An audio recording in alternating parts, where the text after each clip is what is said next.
যুক্তরাষ্ট্রের সঙ্গে পাকিস্তানের সম্পর্ক যখন সাম্প্রতিক সময়ে সবচেয়ে উষ্ণ ও সহযোগিতামূলক অবস্থায়, ঠিক তখনই পাকিস্তানি ট্যাংকারে ড্রোন হামলা চালালো ইসরায়েল। হুতি বিদ্রোহীদের নিয়ন্ত্রণাধীন ইয়েমেনের রাস ইসা বন্দরে অবস্থানরত পাকিস্তানি ট্যাংকারে এই হামলা চালায়, যেখানে ২৪ জন পাকিস্তানি ক্রু সহ ২৭ জন কর্মী ছিলেন। শনিবার এ ঘটনার তথ্য প্রকাশ করেছেন পাকিস্তানের স্বরাষ্ট্রমন্ত্রী মোহসিন নকভি।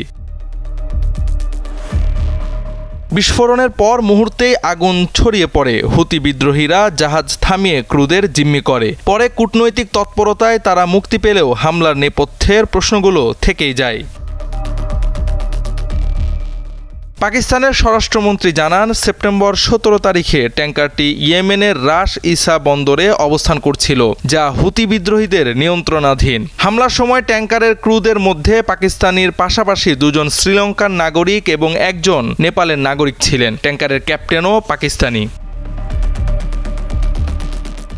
এই ঘটনার সবচেয়ে অস্বস্তিকর দিক হলো, ইসরায়েল এই হামলা চালালো এমন একটি দেশের ট্যাংকারের ওপর যুক্তরাষ্ট্রের সাথে যাদের সম্পর্ক বর্তমানে সবচেয়ে ভালো, অথচ ইসরায়েল নিজেও যুক্তরাষ্ট্রের ঘনিষ্ঠ মিত্র।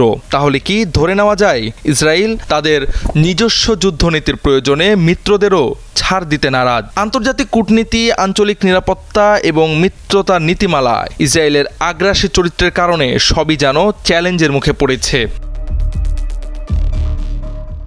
পাকিস্তানের স্বরাষ্ট্রমন্ত্রী মোহসিন নকভি ও পররাষ্ট্র মন্ত্রণালয় জানায়, আগুন নিয়ন্ত্রণ, জিম্মিদের মুক্তি ও নিরাপদে জাহাজ সরিয়ে নিতে ওমান, সৌদি আরব ও পাকিস্তানি কর্তৃপক্ষ নিরন্তর চেষ্টা চালায়। বর্তমানে ট্যাংকার ও ক্রুরা নিরাপদে ইয়েমেন জলসীমার বাইরে অবস্থান করছে।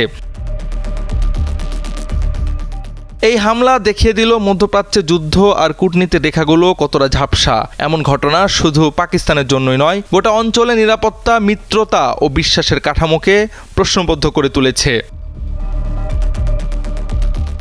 জাওয়াদ আহমদ, সময়ের আলো।